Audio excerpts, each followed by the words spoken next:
തിരുവനന്തപുരം ജില്ലയിൽ red alert. ശക്തമായ മഴയിലും കാറ്റിലും നാശനഷ്ടം. പലയിടങ്ങളിലും മരം കടപുഴകി വീണു. മണിക്കൂറിൽ 50 കിലോമീറ്റർ വരെ വേഗതയിൽ ശക്തമായ കാറ്റിനും സാധ്യതയുണ്ട്. മാനസ മനോജ് ചേരുന്നു. മാനസ, കഴിഞ്ഞ 1 മണിക്കൂറിൽ നഗരത്തിന്റെ പലയിടങ്ങളിലും അതിശക്തമായ മഴയും കാറ്റും ഉണ്ടായിരുന്നു. ഏറ്റവും പുതിയ മഴ മുന്നറിയിപ്പിൽ എങ്ങനെയാണ് വിവരങ്ങൾ? തീർച്ചയായും അത് സൂചിപ്പിച്ചതുപോലെ തന്നെ കഴിഞ്ഞ 1 മണിക്കൂറായി തിരുവനന്തപുരം ജില്ലയിൽ അതിശക്തമായ മഴ തുടരുകയാണ്. തീവ്ര കാറ്റും അനുഭവപ്പെടുന്നുണ്ട്. ഈ ഒരു സാഹചര്യത്തിൽ അടുത്ത 3 മണിക്കൂർ തിരുവനന്തപുരം ജില്ലയിൽ മാത്രം റെഡ് അലർട്ട് പ്രഖ്യാപിച്ചിട്ടുണ്ട്.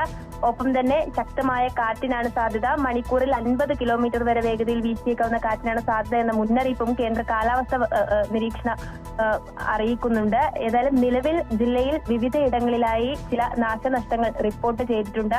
കാര്യവട്ടം ഗ്രീൻഫീൽഡ് സ്റ്റേഡിയത്തിന് സമീപം മരം കടപുഴകി വീണ് റോഡിലേക്ക് മറിഞ്ഞ ദേശീയ പാത ഗതാഗതം തടസ്സപ്പെട്ടിരിക്കുകയാണ്. ഒപ്പം തന്നെ തിരുവല്ല നഗരത്തിലും ജംഗ്ഷനിലും ഇതേപോലെ രീതിയിൽ മരം ഒഴുകി വീണു. ഇതേ തുടർന്ന് ഗതാഗതം തടസ്സപ്പെട്ട അവസ്ഥയാണ് ഉള്ളത്.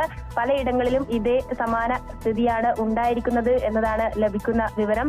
എങ്കിൽ കൂടിയും അടുത്ത 3 മണിക്കൂറിൽ ഇത്തരത്തിൽ ശക്തമായ കാറ്റും മഴയും ഈ തിരുവനന്തപുരം ജില്ലയിൽ ഉണ്ടാകും എന്ന മുന്നറിയിപ്പ് തന്നെയാണ് നൽകിയിരിക്കുന്നത്. ഒപ്പം വൈകുന്നേരത്തോടു കൂടി അറിയിച്ച അറിയിപ്പ് പ്രകാരം മറ്റ് ജില്ലകളിൽ ഈ 8 ജില്ലകളിൽ യെല്ലോ അലർട്ടും 7 ജില്ലകളിൽ